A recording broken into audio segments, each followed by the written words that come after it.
Hi, I'm the granddaughter they tried to erase. While my grandfather lay in the ICU, fighting for his life, my own parents drained every cent I'd saved. $990,000, money meant to save him. My sister smirked. We need it more than he does. My father sneered. He should just die and stop wasting resources. I stood there, unable to breathe, knowing they had no idea what I was about to do next. Before we dive in, what time is it where you are, and where are you listening from? And tell me, if your own family betrayed you like this, what would you do? The ring of my phone sliced through the quiet like a sharp blade. It was nearly 10:30 at night, and I was at my kitchen table, sorting through invoices for a shipment of cardiac monitors. The leaves outside scraped against the driveway in the October wind, and for a moment, I thought about ignoring the call until I saw the hospital's number. Mr. Thompson, it's Dr. Keating. Your grandfather's condition has changed. His heart's in severe distress. We might need to operate sooner than expected, possibly within the week. The rest of her words blurred, but I caught the urgency in her voice. My chest tightened. I promised Edward years ago, after the first heart scare, that I'd always be ready. I hung up, reached for my laptop, and logged into the savings account I'd built for him. $990,000, untouched for almost 2 decades, enough to cover the best care money could buy. The sight of that number always gave me a strange peace, like an anchor. Tonight, it felt like a lifeline. I didn't sleep much. The hospital had him stable for now, but I knew surgery wasn't cheap, and good doctors didn't come cheap either. By morning, I was back at my desk, coffee in hand, logging in again to double-check transfer details. The screen loaded, and my breath caught. Balance, $0. I refreshed the page twice. 3 times. Same result. I called the bank instantly, my voice shaking. The rep on the line was calm, almost rehearsed. The funds were withdrawn yesterday afternoon, sir. Authorized by your co-signers. Co-signers? Yes, Richard and Elaine Thompson. My parents. It felt like the air in the room got thinner. That account was mine, built from years of long hours, dirty warehouse jobs, and side contracts. The co-signer thing, that was from when I was barely 20, working part-time and needing their signature to open the account. I never thought they'd use it. I dialed their number. My mother answered on the second ring, her tone casual, like we were discussing groceries. Oh, that money. We needed it for something more important. More important? I could hear the disbelief in my own voice. Grandpa's in the ICU. That money was for him. Lydia's voice cut in from the background, dripping with satisfaction. We need that money more than he does. He's lived long enough. I gripped the phone so tightly my knuckles whitened. You can't just— Don't be dramatic, my mother interrupted. We're family. We share what we have. I hung up before I said something I couldn't take back. My eyes fell to the small brass pocket watch on my desk. Edward's. The steady tick filled the room, a quiet reminder of the man who taught me how to stand tall. He'd carried it through decades at the steel mill. I ran my thumb over its worn surface, the way I used to when I was a boy sitting next to him on the porch swing. By early afternoon, I was in my truck, heading toward my parents' house. The drive was familiar. Same cracked sidewalks, same overgrown hedges, but I felt like I was on enemy territory. I stepped inside without knocking. My father was in his recliner, TV blaring a game show. He didn't look up. You know, he said flatly, he should just die and stop wasting resources. It was the way he said it, like he was talking about an old appliance that had broken down. No hint of sorrow, no shame, just cold practicality. I stood there, jaw tight, heart pounding. Every word I wanted to say was balanced on the tip of my tongue, but before I could speak, the sound of heavy footsteps pounded against the porch. Then, bang! The front door slammed open. A man in uniform stepped inside, holding a thick envelope. His eyes swept the room with calculated precision before settling on my father. The color drained from my father's face. He stepped inside, shut the door with a firm click, and the sound seemed to pull every pair of eyes in the room toward him. The TV kept murmuring in the corner, some game show host laughing at a joke no one here found funny. The man in uniform didn't bother introducing himself to me. His gaze never left my father. "Richard Evans?" His tone wasn't loud, but it carried authority the way a courthouse clock carries time. My father shifted in his chair, thumb hovering over the remote. "Who's asking?" "Daniel McCrae, process service." He held up a leather wallet with his credentials, then extended a heavy envelope. "This is for you." Dad didn't take it right away. He looked at my mother as if she could wave it away with a flick of her wrist. She folded her arms and shook her head, a small warning for him to keep his cool. Lydia was already on her feet, curious and smiling like it was gift opening time at a birthday party. "You can leave that with me," she said. "It goes to Richard," Daniel replied, patient but firm. "Acknowledgement of receipt, please." Dad finally stood, the recliner complaining beneath him, and accepted the envelope. His fingers dug into the seam as if he could hurt the paper for daring to arrive in our living room. He didn't open it. He looked at me first, then at my mother again, and only when Lydia said, "Oh, for heaven's sake, just see what it is," did he slide a finger under the flap. The smell hit me before the words did. Coffee, Edward's blend. He used to bring a tin when he stopped by here, swore it tasted better from that old metal can than anything fresh off a shelf. The scent lingered in this house the way a hymn lingers after Sunday service. For a second, it softened the tightness under my ribs. Then Lydia's voice sliced through it. "Is this supposed to scare us?" She leaned so close to my father's shoulder, her hair brushed the page. "What does it even say?" Dad scanned the first lines, color draining a shade. "It's a notice," he muttered. Daniel stepped closer, calm as a courthouse clerk. "Formal notification of a pending financial investigation related to withdrawals tied to a protected savings account. Preliminary only, not a lawsuit at this time. It establishes record." Mom made a sound halfway between a scoff and a sigh. "This is ridiculous. We're family. Families take care of each other." "By emptying the account meant to pay for his surgery?" I asked, keeping my voice level. Lydia's eyes met mine, bright with triumph. "You're overreacting. It's family money. You're not the only one who cares about Grandpa." "If you cared," I said, "you wouldn't have touched a cent of that fund." She shrugged, like this was all a misunderstanding. "He's old. He'd tell us to be practical." She looked to Dad for backup, and he nodded, relieved to have her line to repeat. Daniel didn't flinch. "Just so we're clear, Mr. Evans, the notice documents the withdrawal pattern and parties involved. It also references bank security protocol. If the matter escalates, you'll receive further service." Dad puffed himself up as if he could outstare a court date. "We haven't done anything wrong." Daniel's expression didn't change. He set a small card on the coffee table, then turned to leave. Halfway to the door, he paused beside me, voice lowered just enough for only me to hear. "You might want to talk to the bank again," he said. "Something about the way it was processed. Off the standard path." The words were simple, but the weight behind them wasn't. He gave the slightest nod, then stepped outside, closing the door with the same clean click he'd used coming in. Silence, just for a breath. The TV audience clapped for a stranger's jackpot. Lydia laughed softly, mean in its music. "So, a piece of paper? People send those when they want attention." I reached for the envelope, and Dad pulled it back like a child grabbing his toy. "You made this happen," he said. "You couldn't leave well enough alone." What's well enough about draining a medical fund? I kept my focus on him, not her. "There was a plan. You knew it." Mom stepped closer, palms up in false peace. "You're not the only one who loves him. We have responsibilities too."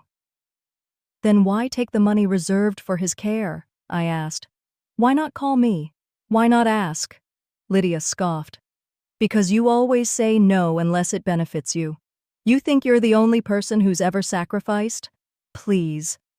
I felt the heat rise, the old ache that comes from being told your effort doesn't count. I breathed in the fading coffee, let it steady me. I've said yes more times than either of you will admit, I said evenly. And that account existed for one purpose. One person. Dad jabbed a finger toward the door as if he could point me out of the house. You're not going to turn this into a circus. We'll handle it. Handle it? I glanced at the notice still trembling in his hand. You just got told you're on record for a financial investigation. That's not me making a scene. That's due process arriving on your doorstep. Mom went pale, then red. You'd drag your own parents through mud? You poured the mud, I said. I'm just refusing to drown in it. Lydia's voice dropped to that sneer she uses when she wants to sound reasonable on the surface and cruel beneath. What are you going to do exactly? You think some bank manager will take your side over ours? We've been with them longer than you've been alive. That wasn't true, and she knew it, but facts weren't the point. Pressure was. I stood straighter. I'll do what I have to. For him. Dad set the envelope on the coffee table, flattened it with his palm like he could iron out the meaning. You will not embarrass this family. We'll talk to the bank. We'll make sure they understand the arrangement. Do that, I said, because I'm going to talk to them too. Mom tried one last time to frame this as a misunderstanding. You should rest. You get emotional and make messes. Let us fix this. I thought of Edward's hand on my shoulder the day I signed the first deposit slip. Set it aside, he'd said, and when hard days come, you'll be ready. He trusted me with the plan because I followed through. I wasn't about to stop now. I'll call when I have an update, I said, and turned for the door. Don't you dare bring outsiders into this, Dad snapped. You hear me? I faced him. A process server just handed you a notice in your own living room. Outsiders are already in it. Lydia folded her arms, chin high. Go ahead, make your little calls. You'll find out nothing sticks. That's the thing about the truth, I said. It tends to stick all by itself. I stepped onto the porch, where the air held a hint of wood smoke from a neighbor's yard. My fingers traced the edge of the notice through the thin envelope as I slid it into my bag. A record, a timestamp, something solid in a day that had been anything but. Behind me, voices rose, then muffled. I didn't linger to decode them. I needed direction, not more noise. At the curb, I sat in the driver's seat and let the engine idle. Daniel's quiet warning replayed in my head. Off the standard path. That could mean bypassed approvals. It could mean a friendly teller slipping paperwork through. It could mean a back-office override disguised as routine. If it was a clean withdrawal, someone would have nothing to hide. If it wasn't, a paper trail would breathe, even if people lied. I adjusted the rearview mirror and caught my own eyes. Tired, yes, but steady. The anger had cooled into something sharper. Resolve. If there was a seam in how they pulled this off, I'd find it and pull until the whole thing unraveled. I put the car in gear, eased away from the house, and let the neighborhood roll past in a blur of maples and mailboxes. The hospital would keep Edward stable for a few more hours. The bank, for once, couldn't wait. Daniel's words echoed in my mind as I drove to the bank, the envelope still clutched in my hand. I parked, took a breath, and walked through the glass doors. The smell of polished wood and faintly stale coffee hit me instantly. Susan Hartley, the branch manager, looked up from her desk when I approached. Her usual polite smile faltered as soon as she saw the statement I laid in front of her. "What exactly are you asking me to look into?" she said, her tone measured. "I want a full breakdown of this withdrawal. $990,000. I kept my voice calm, but every word was edged with steel. She glanced at the numbers, then at me. "That's significant. Withdrawals like this require in-person authorization, usually from the account holder." Her eyes searched my face for a reaction. "I didn't authorize it," I said flatly. Susan hesitated, then leaned back slightly. I'm not supposed to pull security footage without a formal request, but if you're saying this is unauthorized..." She trailed off, stood, and gestured for me to follow her. In the small back office, the hum of the monitor filled the silence. She tapped the keyboard, and a video window popped open. My heart thudded in my ears as the image sharpened. Lydia. Richard. Sitting in the banker's chairs like they belonged there, signing papers. Lydia's hand swept across the signature line, her eyes flicking down to her phone in between strokes. Richard was relaxed, almost smug, leaning back as if he were watching a show he'd seen 100 times. Susan paused the footage and zoomed in on the form. "There," she said quietly. "My name. My signature line." But it wasn't my handwriting. The loops were wrong. The slant was off. Too forced. Too careful. It looked like someone trying to sound out a language they didn't speak. "Do you want a copy?" she asked. "Yes." She printed it out, sliding it toward me along with the statement. I signed the security log to request the footage, my pen catching slightly near the bottom.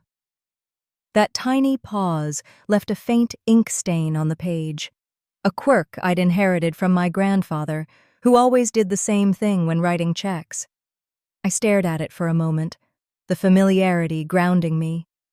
The contrast between that authentic mark and the neat, lifeless forgery lit something in me. This wasn't just theft, it was impersonation. They'd tried to erase me, even from my own bank account. Susan lowered her voice. "If this becomes a legal matter, our compliance department will have to testify. Officially, I can't tell you what to do, but you might want to keep that in mind." That was the first time all day I felt like the ground was tilting back in my favor. The bank wasn't my enemy. Not yet. As I gathered the paperwork, Michael, the young teller who'd been at the counter earlier, walked past. He slipped a folded slip of paper into my hand without stopping. I didn't even look at it until I stepped outside into the afternoon sun. 4 words scrawled in rushed handwriting. "Check the safe deposit." I stood there for a moment, the city noise dull in my ears. The money was one thing, but if they'd moved it into something else, something harder to trace, this was about to get even uglier. I left the bank with the footage in my pocket and Michael's cryptic note burning in my mind. I didn't go home. Instead, I drove straight to the main branch downtown, the one with the old stone columns and the basement vault. 2 hours later, I was standing in front of the thick steel door that led to the safe deposit room. My palms felt oddly damp. I'd been here dozens of times as a kid with my grandfather, holding his hand while he unlocked the heavy door. Back then, it felt like stepping into a treasure cave. Now it felt like walking into an interrogation. Evelyn, the vault attendant, looked up from her desk as I approached. Her glasses were perched at the tip of her nose, and she gave me a polite nod. "Afternoon? Name?" I gave it, sliding my ID across the counter. She typed something into her computer, then reached for a large, leather-bound logbook. Flipping through the pages, she stopped, ran a finger down a column, and frowned. "You were last here, nearly a year ago, but there was another visit just 3 days back." I didn't have to ask. "Lydia," I said, more to myself than to her. Her eyes flicked to mine for a beat before she handed me the clipboard to sign in. "That's what it says here." She led me through the chilled hallway, the scent of metal and old carpet lingering in the air. The vault door groaned open, and inside, rows of boxes lined the walls. Our family's box had been opened by my grandfather decades ago, his name embossed in neat letters on the original paperwork.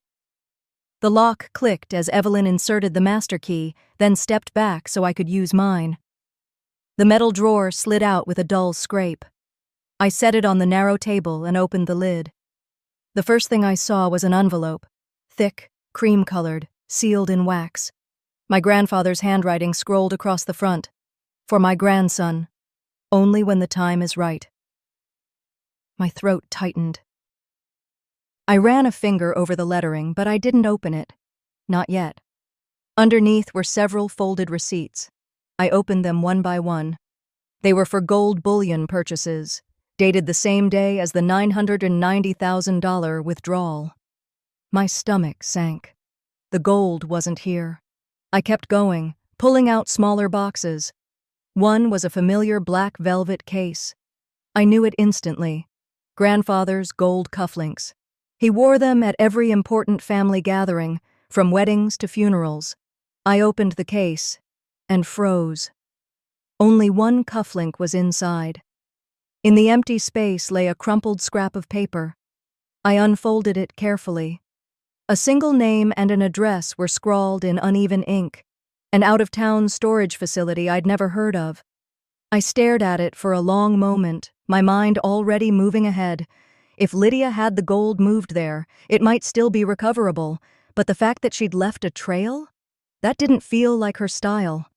Evelyn cleared her throat. Technically, without the joint key holder's consent, you shouldn't be removing documents that aren't yours. I slipped the scrap into my pocket anyway. Noted. She didn't stop me, but her eyes lingered, as if weighing whether to say more. I closed the box, slid it back into the wall, and followed her out. The cool air of the basement gave way to the warmer lobby, sunlight spilling across the marble floor. Outside, I took a breath, pulled my phone from my bag, and started toward my car. That's when it buzzed. The message was short. You're digging too deep. Stop now. Or he dies. I stopped cold on the sidewalk, the words swimming before my eyes. They didn't have to name him. I knew exactly who he was. Grandfather. Still lying in that ICU bed, the text froze me mid-step, the words blurring as my grip tightened on the phone. I ducked into the nearest bench under the hospital's awning, my thumb already hitting call on the ICU's main line. ICU, this is Marjorie speaking.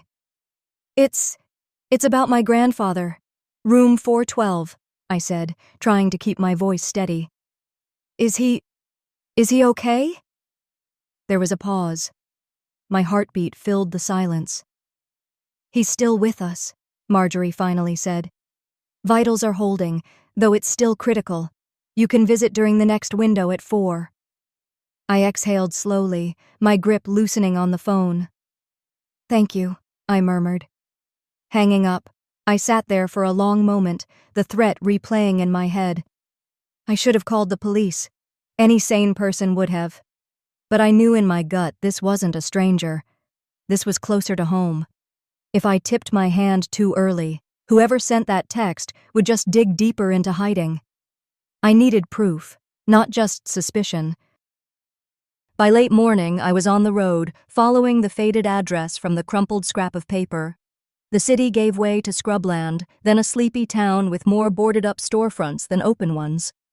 The storage facility sat at the far edge, an aging sprawl of corrugated metal units, half the doors dented and sun-faded. A bell above the office door jingled as I stepped inside. The air smelled faintly of motor oil and old paper.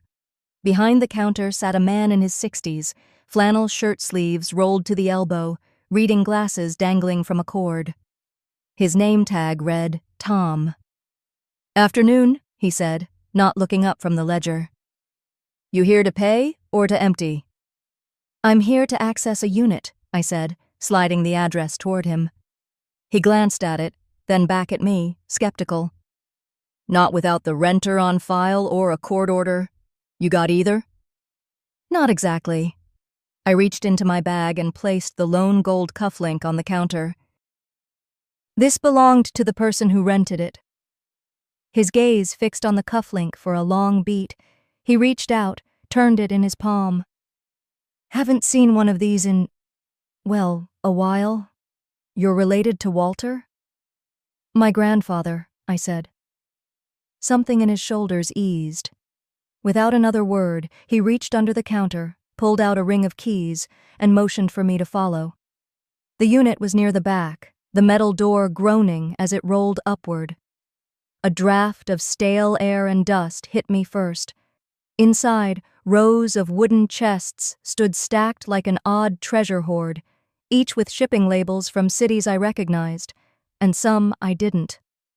Against the far wall sat a rickety table piled with ledgers.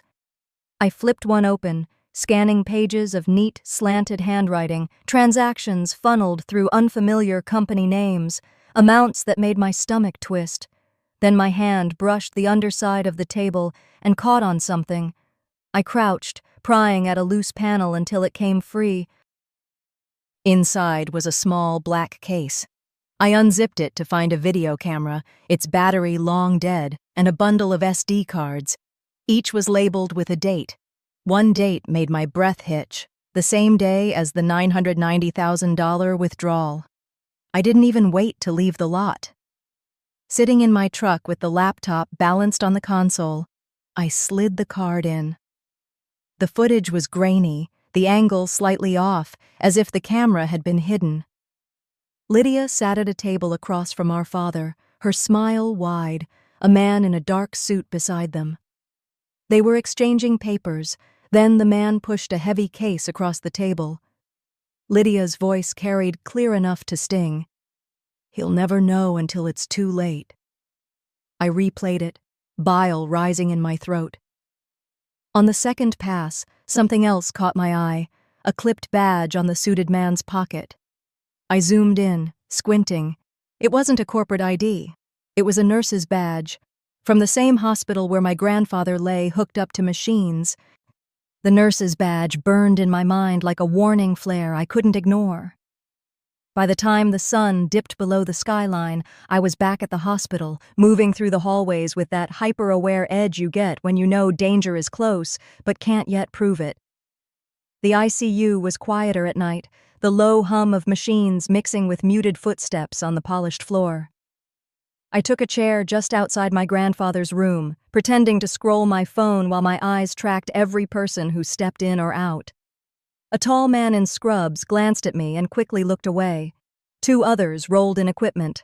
Each time the door opened, my shoulders tightened.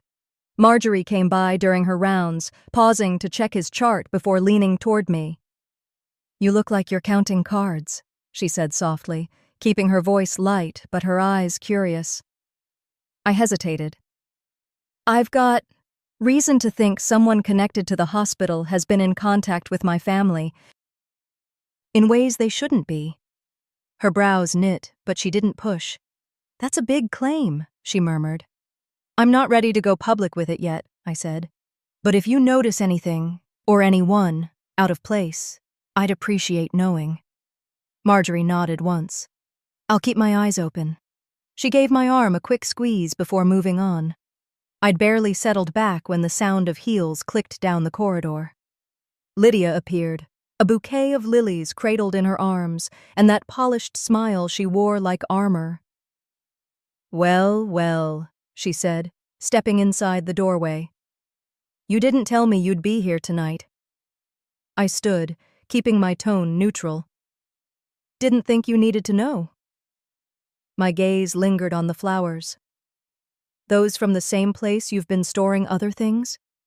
Her lips parted, the smile faltering for a split second before she recovered. "I don't know what you're implying." "You do," I said quietly. "And you know I've seen it."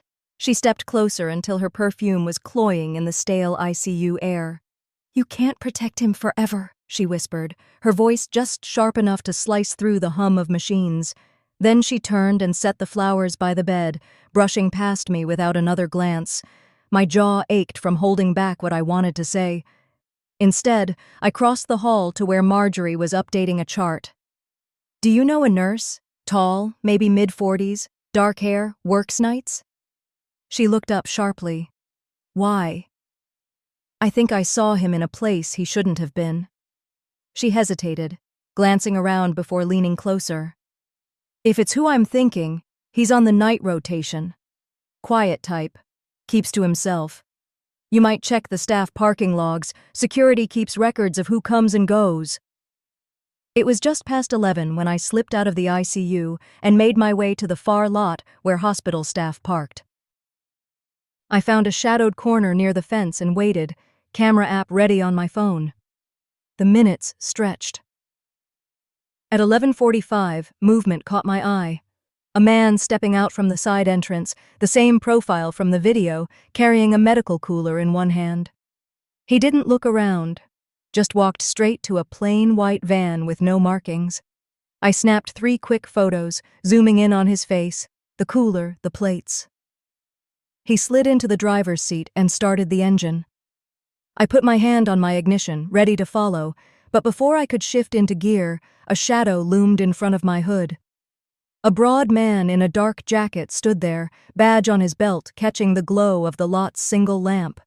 His name tag read, Reed. He didn't move, just rested one hand on his belt, his eyes locked on mine, cold and unreadable. "We need to talk," he said, voice low. Reed's hand stayed on his belt, the weight of his stare pressing harder than the words he'd just spoken. I didn't flinch. Instead, I curled my fingers tighter around my camera, the smooth edges warm from my palm. In that moment, it felt like the only thing standing between me and whatever game he was playing. "You're trespassing in a restricted zone," he said, his tone flat, like he was reciting a policy he'd used 100 times. I leaned back in my seat but didn't start the engine. Funny, I thought parking lots were public access after visiting hours. Unless you mean restricted as in, you don't want me seeing what just left here in that white van. Something flickered in his expression, quick as a blink. "Watch yourself," he said, but his voice had lost some of its certainty. I let the corner of my mouth lift. "Sure. Just know my camera's got a clearer memory than I do, and it might remember a few things the police would find interesting." That was the first crack. He exhaled slowly, scanning the empty lot, then jerked his head toward the far side, away from the security cameras mounted on the hospital wall. "Get out of the car. Walk with me." I hesitated, weighing the risk, then stepped out, my sneakers crunching on the gravel. We moved toward the shadow of a service shed, the night air heavy with exhaust and damp asphalt. "I'm not your enemy," he said low, almost like he was convincing himself. "But there are things in the ICU you don't want to be anywhere near. I've seen enough to know it's bad. For everyone. You should walk away now." I crossed my arms. "You're telling me to back off while admitting you know something's wrong. That's not how you get someone to listen." He opened his mouth to answer, but the sweep of headlights across the lot made us both turn. An unmarked sedan rolled in slow, tires hissing on the wet pavement. The driver's door opened and a tall man stepped out, suit jacket open, badge clipped at his belt. "Reed," he called, his voice carrying just enough authority to make me straighten. "Harper," Reed muttered under his breath, as if the name explained everything. The detective's eyes landed on me. "You must be the one poking around." He didn't ask. It was a statement. "Depends who's asking," I said, keeping my tone even. "I'm the guy who's been chasing a trail of unexplained patient declines for the last 6 months, Harper said. "And I think your friend with the cooler in that van is tied to an organ trafficking ring." My chest tightened. "So it's not just me seeing ghosts in the ICU." "No," Harper said. "But I can't move without evidence. And from the way Reed's looking at you, I'm guessing you've got something that could help both of us." I pulled the camera from my bag and powered it on, the images from earlier vivid in my mind. "If I give you the photos, you tell me anything that could help keep my grandfather alive." He nodded once. "Deal." I handed it over. Harper scrolled, thumb steady on the button. Then he stopped, frowning. "Where are they?" "They're there," I said quickly. 3 shots, face, cooler, license plate. I took them not even 15 minutes ago. Harper turned the camera so I could see the empty gallery. No photos, not even the older ones. My stomach dropped. "I swear," I began, but stopped when I caught Reed watching me, his expression unreadable. "Guess we'll have to catch him again," Harper said calmly, slipping the camera back into my hand. "In the act." His tone wasn't impatient. It was measured, like he was already drawing up the next move in his head. A distant siren wailed through the city streets, fading as it moved away. Harper stepped closer, lowering his voice until only I could hear. "Tomorrow night, I'll need you in the ICU at exactly 2:17 a.m. I didn't ask Harper why that exact time. All I knew was I had 24 hours to get my head straight and be ready. The next night, the hospital was a different creature. Quiet, stripped of its daytime chaos, lit in that pale, unnatural glow that makes every shadow feel longer than it should. I came early, giving myself time to walk the corridors, learn which doors clicked shut on their own and which ones stayed ajar if you nudged them right. The ICU floor felt like the air had been held too long, still, stale, and listening. Harper was already in an unused observation room tucked behind a set of double doors. A single desk lamp lit the space, throwing his face half in shadow. "Close it," he murmured, nodding toward the door behind me. When it latched, he slid a pen across the table. "Looks ordinary," he said, "but it's recording, audio and video. Keep it clipped where it can see straight ahead.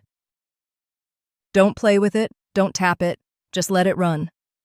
I clipped it to my jacket pocket, making sure the lens peeked out just enough. My heartbeat felt louder than the hum of the hospital lights.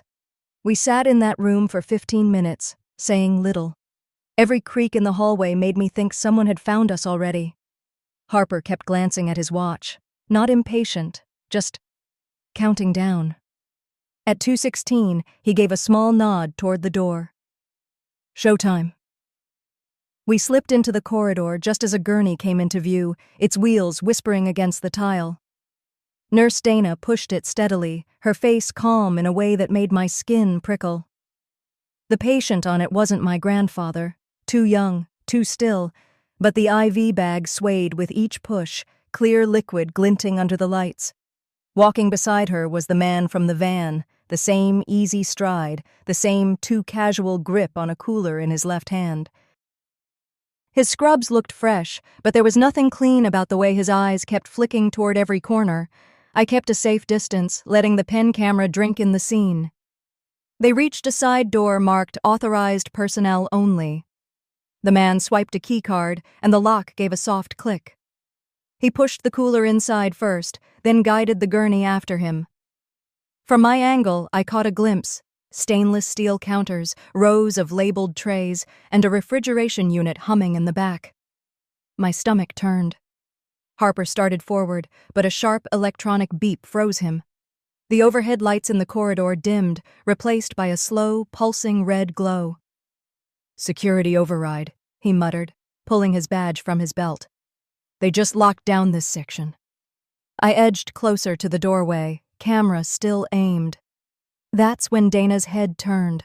Her eyes locked on mine, and for a second, there was no confusion. She knew exactly what I was doing. "Hey!" she shouted, her voice ricocheting down the corridor.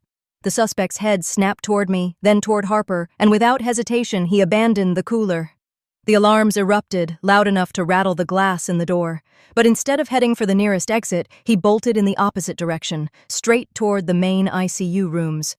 Toward my grandfather. It took me a beat to register the change in direction.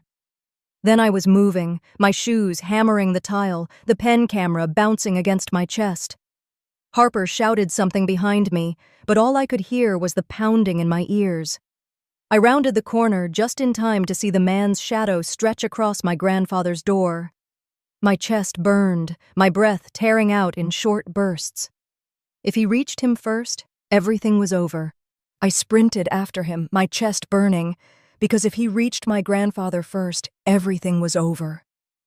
The ICU door swung wide, the hinges letting out a metallic groan that seemed far too loud in the silence.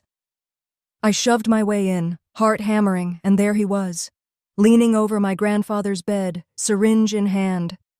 His movements were quick, but his eyes were cold, fixed on the IV port like it was a target.